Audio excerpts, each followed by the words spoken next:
Hey everyone, and welcome back for another deep dive. This time, we're going to be looking at fake social media accounts. Oh, yeah. We're using this excerpt from The Dangers of False Social Media Accounts, Stalking and Bullying, and we're going to try to figure out how to spot these accounts Yeah. and figure out what people are even trying to do with these accounts. Right. Yeah. Yeah. It's interesting because, you kind of just assume that social media is, connecting with your friends and family. Yeah. But it's actually way more complex than that. Oh, for sure. It's definitely not just about, catfishing or spam accounts. So it's besides like Bill Cruncher. Spreading memes. What's the big deal with fake accounts? Well, this excerpt that we have, it paints a pretty alarming picture. So you know how like almost half of adults in the U.S.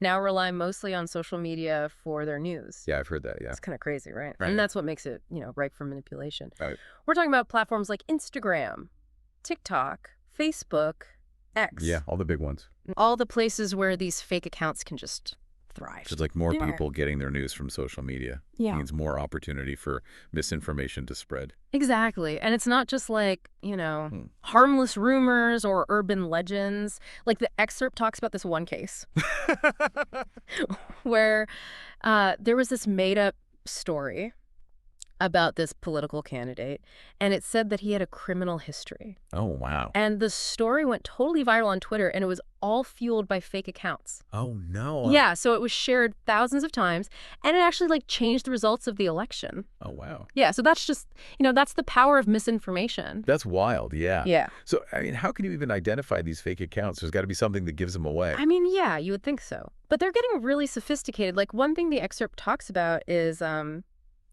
the use of bots. Bots. Yeah, essentially. They're automated accounts.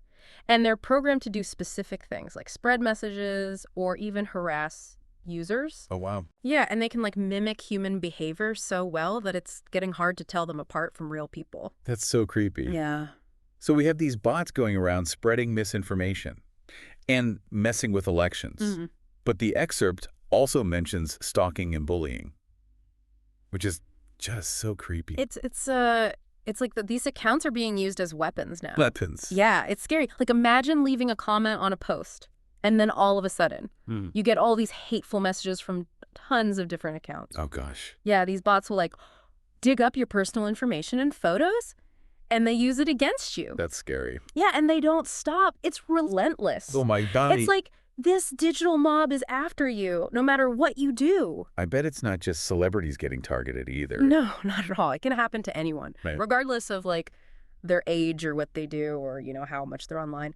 This excerpt tells this story about this teenager who was harassed by bots after she spoke out against cyberbullying. And these accounts, they even posted her home address and phone number online. Oh, my. Putting her and her family at risk. That's awful. Yeah. Why would anyone go to such lengths to hurt someone? What do they get out of it? It's a really complex question, and the reasons can be different. But one thing the excerpt talks about is money. Money. Yeah. Believe it or not, there's actually a whole bot economy out there. What? Yeah. The more engagement a post gets, even negative engagement, angry comments or shares, the more money the creators can make. So you're saying that these trolls are making money? Yeah. Off of all the negativity and chaos? Pretty much. That's just sad. Yeah, but there's also the psychology of it. Being anonymous on the internet makes people feel like they can do things they wouldn't normally do. It's a way to be angry and powerful without any consequences. I guess I could see that. Yeah, and for some people that can be addicting. So it's like they're hiding behind this digital mask. Yeah. And they can just unleash without any fear of consequences. Oh, right. Before we go too far down this dark path, is there anything we can even do to protect ourselves from these fake accounts and the misinformation they're spreading? Yeah, for sure. And the good news is that awareness is really the first line of defense. Okay. The more you know about how these fake accounts work, the better you'll be at spotting them and not falling for their tricks. So what can I actually look out for? Yeah. When I'm scrolling through my feed? Right. So one simple thing is to just pay attention to where the information is coming from. Okay. Is the account verified? Is it from, a news organization or an expert or someone you actually know? Or is it just some anonymous profile with a weird username and they just created the account? So if I see a post about some breaking news event And it's from an account called, like, TruthTeller247 or something. And there's no profile picture. Right. Should I be suspicious? Yeah, I mean, probably. Don't just believe everything you see, especially if it seems like really sensational or too good to be true. Remember these fake accounts. They want you to react emotionally without thinking. That makes sense. Yeah.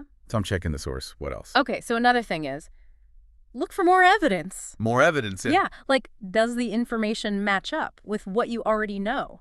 Can you find the same information from other sources you trust? Oh, yeah. This excerpt actually suggests using websites like Snopes or factcheck.org to check stuff you see online. Oh, I've heard of Snopes. That's the one that debunks all those, like, weird chain emails that your aunt forwards, right? Exactly.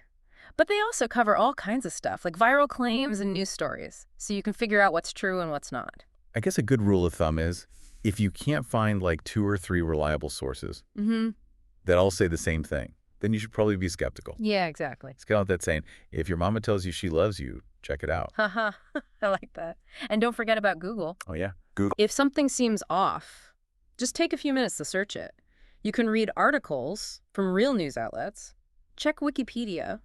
Be careful with that one, though. Yeah, for sure. Or see if any experts have talked about it. I think part of the problem is social media makes it so easy to just, like, passively consume information. We're just scrolling through our feeds. We see something that catches our eye, and we react without even thinking about it. Yeah, it's like we're on autopilot. Exactly. And that's exactly what these fake accounts want. They know how to get us to react emotionally without using our brains. So how do we, like, snap out of it? How do we become more, like, active and aware? Well, one thing I do is I pretend I'm like an online detective. Oh, interesting. Yeah, I question everything. I look for clues. I dig deeper. Like, check the comments section. The comments. Yeah. Are people, like, worried about the information? Are there links to sources that can help you figure things out? I usually skip the comments because they can get so crazy. Yeah. But maybe I should start paying more attention. It's like crowdsourcing the truth. Exactly. And if something just feels wrong, don't be afraid to fact check it yourself. Okay. There are so many resources online to help you figure out what's real. Just takes a few minutes. Think of it as like an investment in your own digital literacy. That's a good point. Yeah. So we were talking earlier about the reasons why people create these fake accounts. And the source mentions anonymity.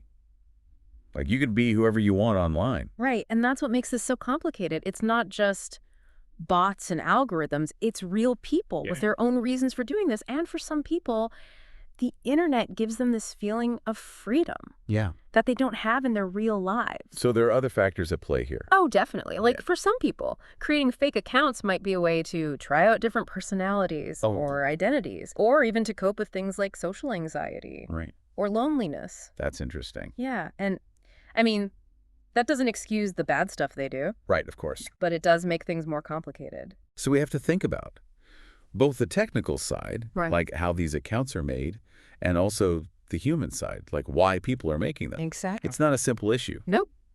So I guess there's no easy solution either. But if we can at least start by being more aware of the problem, thinking critically about the stuff we see online, and taking steps to protect ourselves, that's got to be a good start, right? Yeah, absolutely. And that brings us to another really important point. The social media platforms themselves, they have to create safer online spaces. And they've actually done some stuff to address this. Like, they have fact-checking things, and they flag content that might be misleading, and they even ban accounts that break the rules over and over. Right. I've seen those little fact-check labels.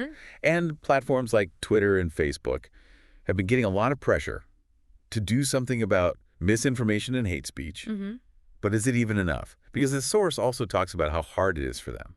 It's tough. They have so much content uploaded every second. It's like impossible to monitor it all. It's like finding a needle in a haystack, the size of a planet. Pretty much. So there's no easy fix. It's not just flipping a switch. Nope. It's going to take a combination of things. Like what? Like technology solutions, human moderation, and user education. So it's going to be an ongoing thing. Yeah, most likely, especially as technology changes. And these bad actors figure out new ways to mess things up, yeah, that's just the reality. The internet is constantly changing. We need to be flexible and stay ahead of the game. So what can I do as just one person to help make things safer? Well, one of the most important things is to report suspicious accounts. Oh, If you see an account that seems fake, or is spreading lies, or is harassing people, report it. I've always been kind of hesitant to do that. Really? Yeah, it feels like Yeah. such a small thing to do, and I don't know if it actually helps. It really does help. It might feel like a drop in the bucket, but those reports add up. Hmm. And platforms can use them to find and take action against those bad accounts. So the more people report them, Yeah. the more likely it is that something will be done. It's like a collective effort. Yeah. It shows that we're not going to tolerate this stuff and that we want to be part of safe online communities. I guess we do have more power than we realize. We do. We're not just passive consumers. We can actually make a difference. Right. We have the power to choose what we see and share, and we can hold these platforms accountable. Absolutely. Well, we've covered a lot of ground here. We need a minute to process all this information. We'll be right back after this short break. So we've been talking about all these dangers with fake social media accounts, and it's a lot to think about. It's kind of scary, actually. This isn't just like a little online annoyance, is it? It's not. And what's really worrying is how all this online stuff can affect real life. Yeah, it's not like online is separate from real life anymore. Right. Remember that example with the political candidate? The one where the fake story went viral? Yeah. Those bots spreading that fake news story actually changed who won the election. That shows how online misinformation can have big real-world consequences, especially in politics. And then there's how it affects people personally. Like that teenager who got harassed by bots after she spoke out against cyberbullying. It's just awful that someone could go through all that negativity and fear just because of something that started online. It is. That's why it's so important to remember that behind every fake account, every bot, there's a real person with real feelings. We can't just ignore the harm they cause, but trying to understand why they do it might help us find better ways to deal with the problem. So what can we even do about it? It feels like such a huge problem that there's nothing one person can do. I get it. It can feel overwhelming. But remember, the first step is being aware. By learning how these fake accounts work, we can become smarter about the information we see online. We can start to question things, check if they're true before sharing them, and be more careful about what we interact with. So it's about taking control, not just scrolling without thinking. Exactly. And that brings up a really important question. What can you, as a listener, do to help make the internet a safer and more informed place? That's a big question. I guess it could be things like being more careful about what we share. Maybe thinking twice before we retweet something, or speaking up when we see something that seems wrong or misleading. It could also mean talking to friends and family who might be believing fake information. Sometimes a little nudge from someone they trust can help. Or maybe supporting organizations that are fighting misinformation and teaching people how to be more media literate. Hmm. There are groups out there that check facts, study how people are manipulated online, and push for better online safety rules. Every little bit helps, no matter how small it seems. It all adds up to a bigger push for a healthier internet. It's about making our online spaces more trustworthy, welcoming, and empowering for everyone. It's like we have more power than we think. We're not just stuck with whatever the platforms show us. Exactly. We can choose what we pay attention to, what we share, how we engage. And we can push the platforms to make things safer and more informative. Well, this has been a deep dive for sure. We've learned a lot about the dark side of social media, but also about how we can fight back. Thanks for joining us, and remember to stay curious, stay informed, and stay engaged. Until next time.